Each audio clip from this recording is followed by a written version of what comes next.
흔히들 가을을 가르쳐서 뭐 여러 가지 말로 표현을 하는데, 특별히 우리가 흔히 쓰는 일반적인 말 중에 하나가 결실의 계절입니다. 가을은 사실 결실의 계절이에요. 정말 과일이 아주 그냥 뭐 이 과일 저 과일 할 것 없이 이렇게 풍성하게 먹을 수 있으니까, 얼마나 과일이 이렇게 풍성하게 먹을 수 있는 이 계절은 복받은 계절인가 하는 그런 생각을 하면서 요즘 다들 살아가고 있습니다.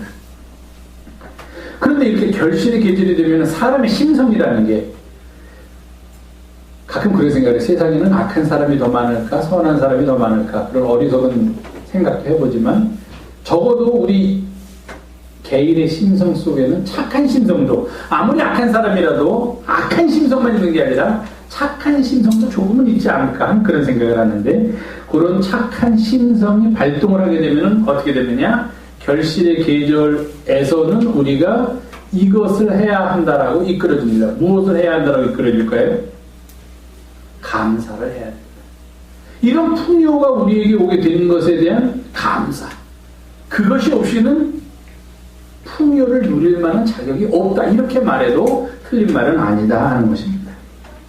이러한 삶의 풍요를 허락하신 하나님, 그 하나님의 은혜를 기억하며 감사하는 계절이 바로 결실의 계절입니다. 결실은 곧 우리를 감사로 이끈다, 그렇게 말해도 크게 틀린 말은 아닐 거라 생각합니다. 그런데 이 감사라는 것이 우리 사람을 사람답게 하고 사람을 바로 서게 하는 일임에도 불구하고, 동시에 감사는 늘 우리를 불편하게 하고 우리를 힘들게 합니다. 왜 그러냐면요, 감사한다는 것은 그만큼 우리가 무엇인가를 감사하는 분량대로 희생해야 한다 하는 그런 마음들이 우리 안에 동시에 머물러 있기 때문입니다. 그래서 11월에 오면은 우리가 감사해야 되니까 감사에 대한 이야기를 자꾸 나누는데, 그걸 듣는 사람들은 자꾸 불편해해요. 뭐 감사한다는 게 자꾸 이런 어떤 나의 희생을 요구하는 것이고, 그걸 더 궁극적으로 더 이렇게 실체적으로 얘기하면은 무슨 우리가 금전적으로 나의 희생을 감사라는 말과 연결시켜서 지금 이야기하고 있는 것은 아닌가 하는 그런 생각들을 하니까, 감사해야 된다는 게 입술에서는 나오는데 몸에서 체감하는 것은 그렇게 쉬운 일은 아니다 하는 겁니다. 그래서 사람들이 거기에 대해서 자기를 방어하는 기제를 가지고 있습니다.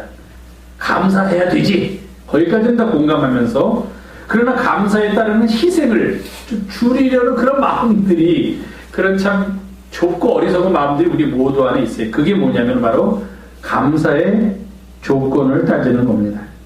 그것도 물질적인 것을 가지고서 감사의 조건을 따지면서 실제 우리의 삶 전체가 감사라는 것으로 들어가는 것을 방해받곤 합니다. 아주 쉽게 말하면 이렇게요, 감사 헌금을 보면 하나님 감사합니다 하는데, 돌이켜봐요. 지난 일주일 동안 내가 감사할 게 뭐가 있지? 아무것도 없어.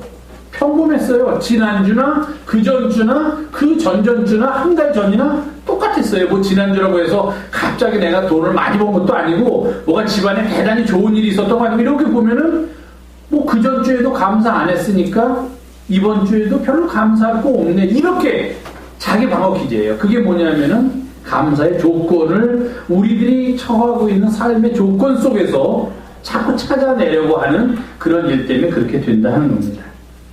그럼 어떻게 되느냐? 작아져요. 우리가 사람이, 인간이 작아져요.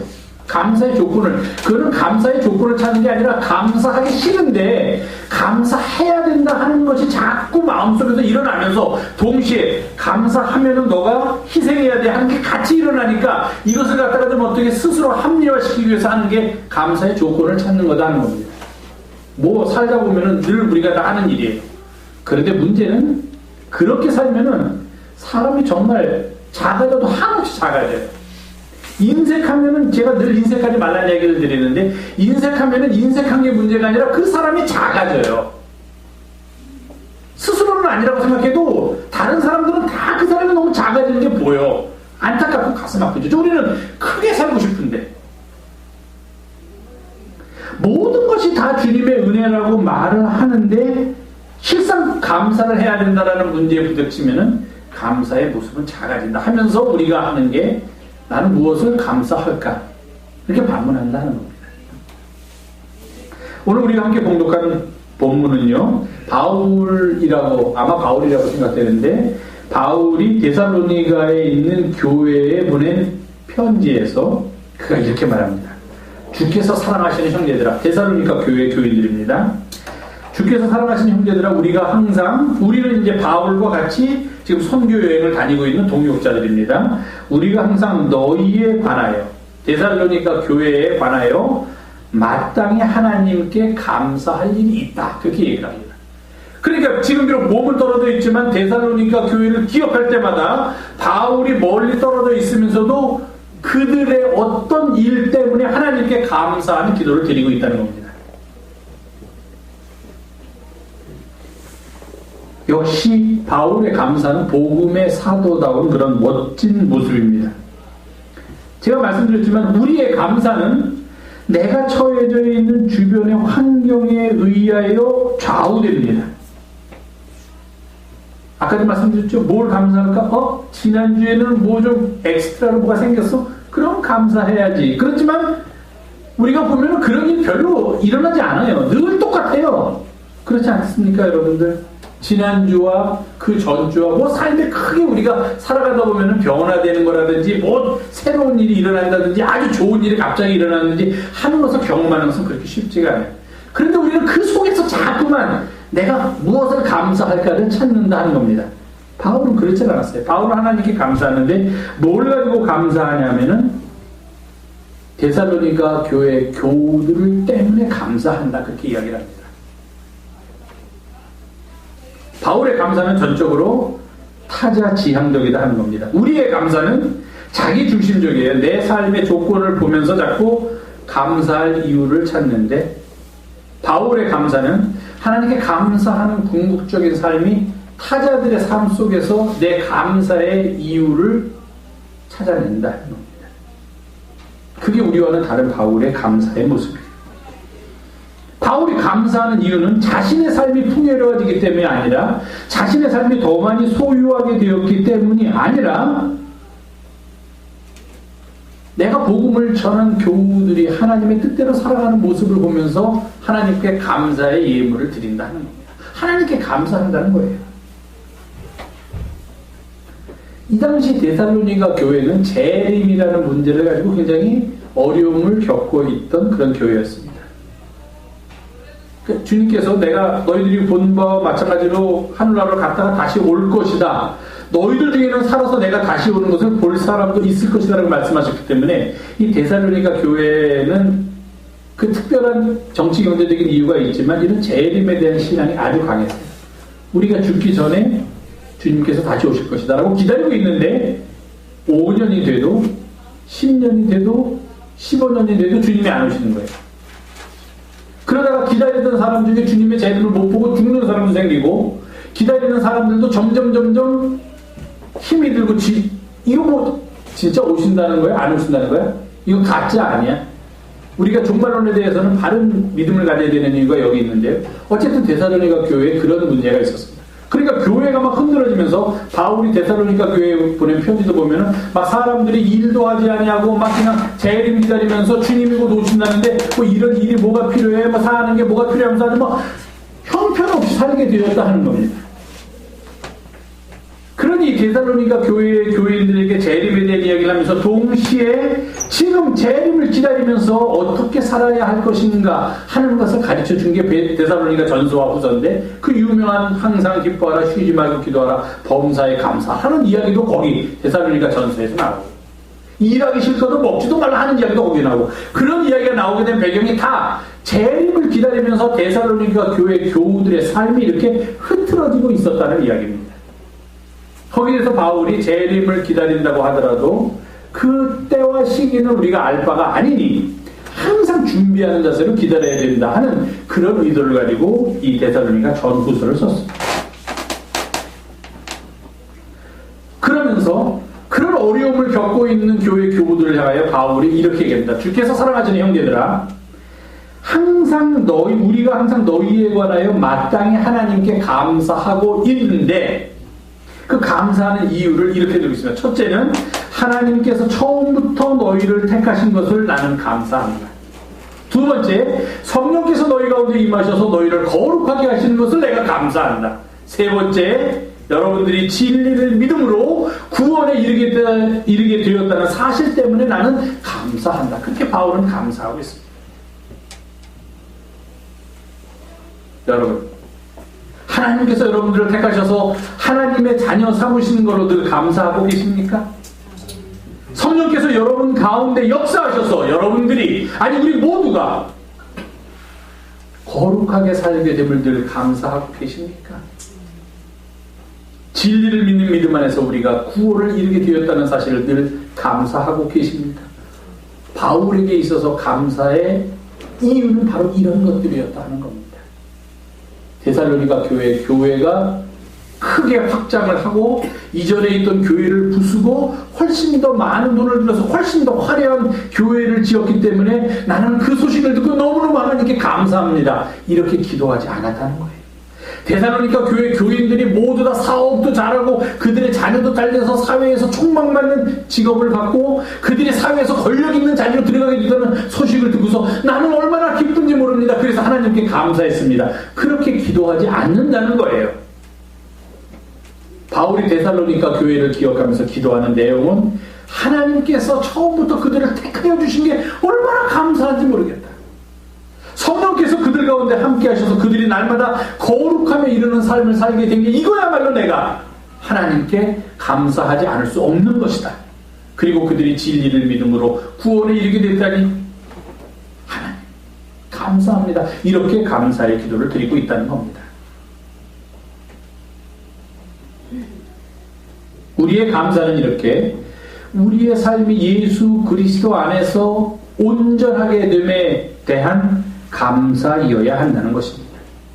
우리들의 삶의 조건이나 삶의 소유가 변했기 때문에 그것을 감사하는 것이 아니라 우리들의 삶의 존재, 내 본질이, 내 삶의 길이 하나님 안에서 하나님의 은혜로 바로 서게 됨을 감사해야 한다는 것입니다. 이런 표현이 맞을지 모르겠지만 한마디로 말하면 소유로 감사할 것인가 아니면 존재로 감사할 것인가 하는 것입니다.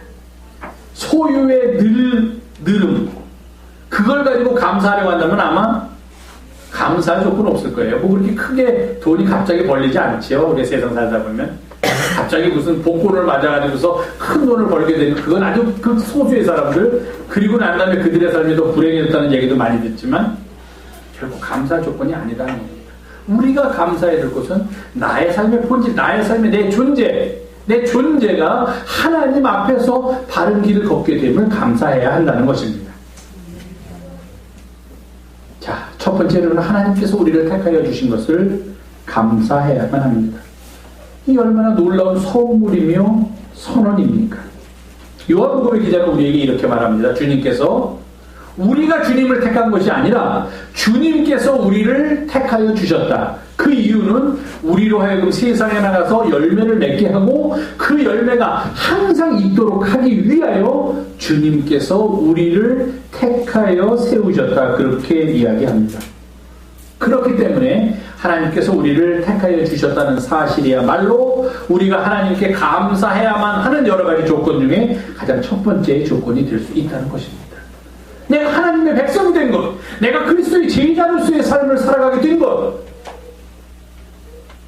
그것이야말로 정말로 우리가 감사할 조건이다 하는 것입니다.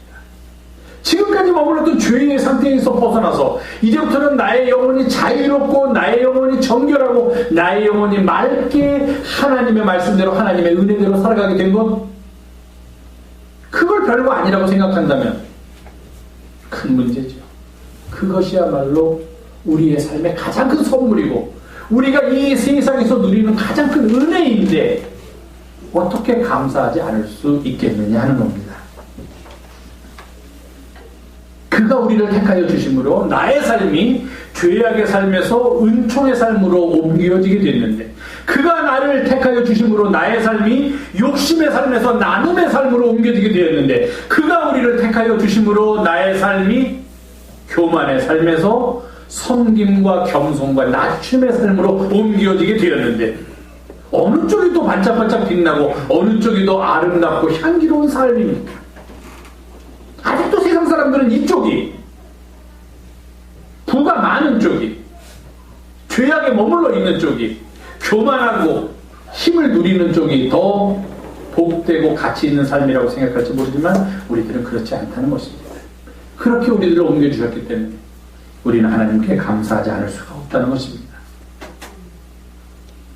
두 번째로는 성령께서 우리를 거룩하게 하시기 때문에 우리는 감사하지 않을 수 없다는 겁니다. 성령은 무엇입니까? 진리의 영입니다. 이제 그 다음에 나오지만요, 성령은 우리를 진리로 인도합니다. 그래서 우리를 자유롭게 합니다. 진리를 알지니 진리가 너희를 자유롭게 하리라. 이렇게 성경은 우리들에게 말씀해 주고 있습니다. 진리의 영이 우리 가운데 임하면 우리는 자유함을 얻고 거룩함의 길, 정결함의 길로 들어서게 됩니다. 많은 교회에서 성령을 받아야 된다고 외치고 있습니다. 많은 그리스도인들이 성령을 받기를 원합니다. 그런데 과연 우리가 성령을 받으라라고 이야기하고 또 성령 받기를 원한다고 이야기할 때 그 성령이 무엇인지는 우리는 알 수가 없습니다. 어떤 사람들은 성령을 받는다는 것을 우리가 알지 못하는 이상한 방언이나 이상한 언어를 하는 것을 마치 성령을 받았다라고 이야기합니다. 성령을 받기 위해서는 그래서 그런 이상한 언어를 먼저 받아야 한다라고 이야기합니다. 그것이 성령을 받기 위한 전제 조건이라고 생각하는 분들도 계시리라 그렇게 생각되지만, 그래서 요즘 말로 하면은 요즘 그 개그맨들이 하는 말인데, 그래서 그런가요? 근데든가 그래서 그 이상한 언어를 하는 능력을 받으면 그래서 이렇게 마무나야 된다는 겁니다. 성령은 우리에게 그러한 능력을 주는 것이 아니라는 거예요. 성령은 진리의 영이기 때문에 우리를 목매하고 우리의 이성을 빼앗아가고 우리로 하여금 상식적인 판단을 부정하도록 만드는 것이 아니라 오히려 우리로 하여금 그러한 세상 속에서 정결하게 살도록, 옳게 살도록, 의롭게 살도록, 그리고 거룩하게 살도록 이끌어 주시는 영이 바로 성령이다 하는 것입니다. 어떤 사람들은 심지어 성령이 임하면 부를 더 많이 얻을 거라고 생각하는 사람도 있어요. 그래서 성령을 받아야 된다.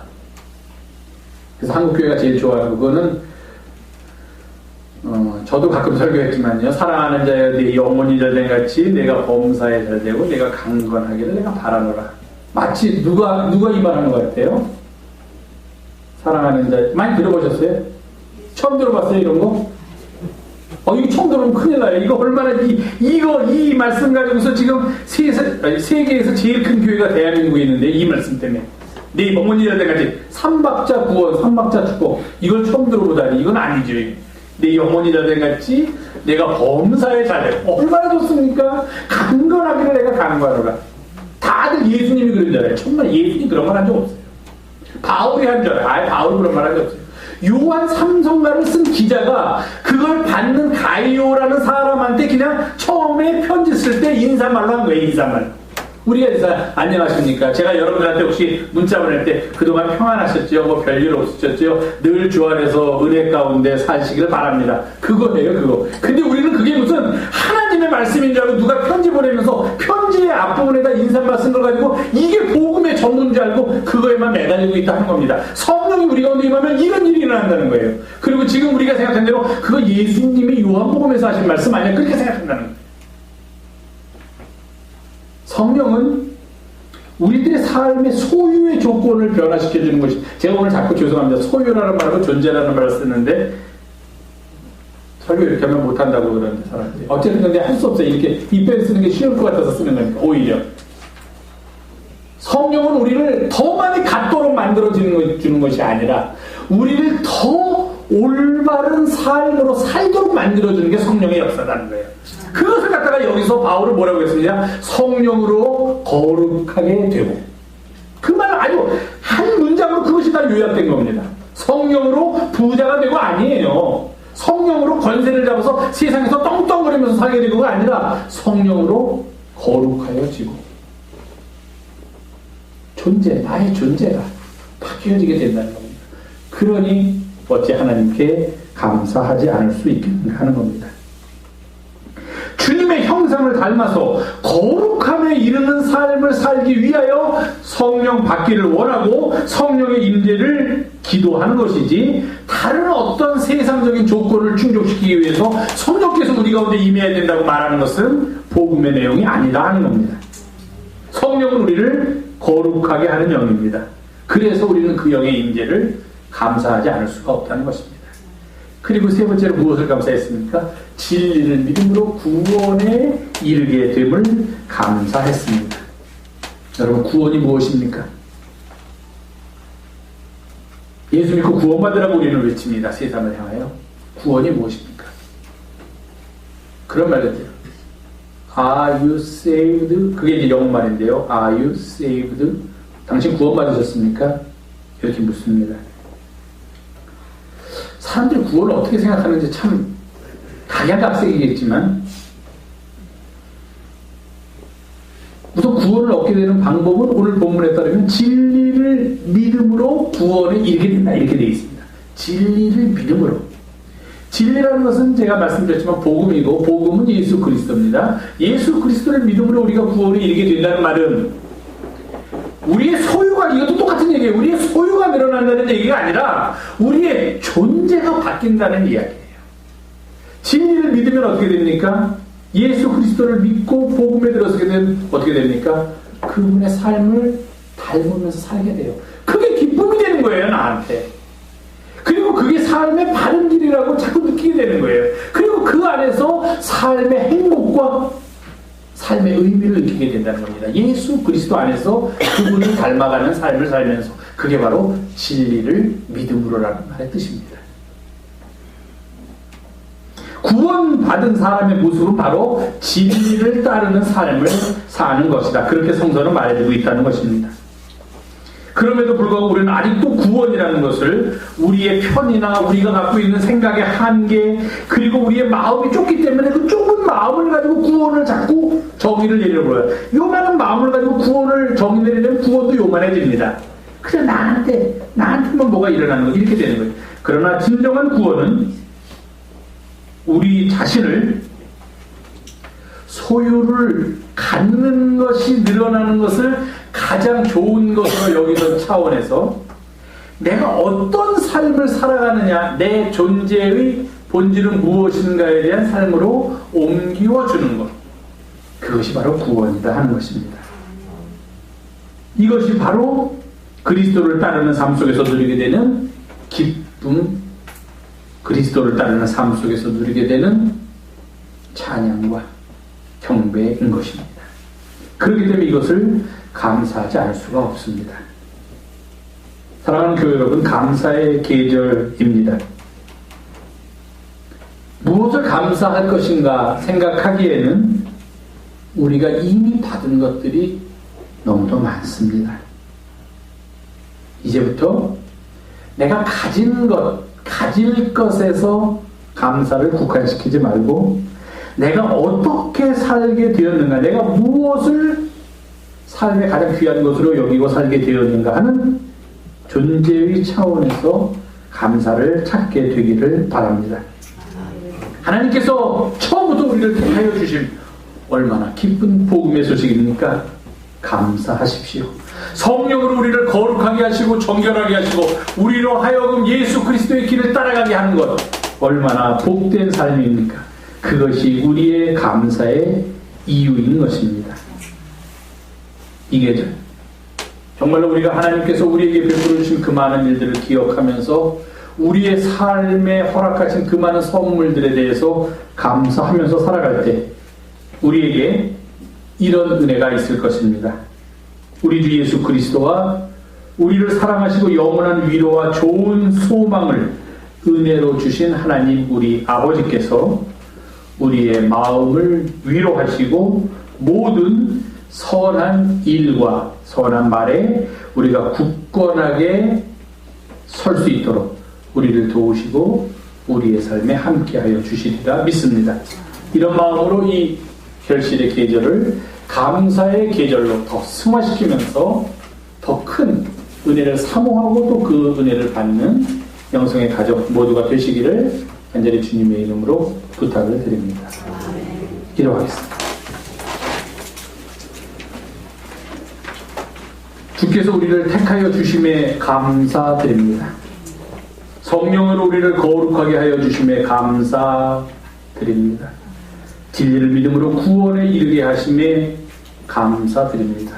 이 계절에는 감사하며 살게 하소서. 예수 그리스도의 이름으로 기도합니다. 아멘.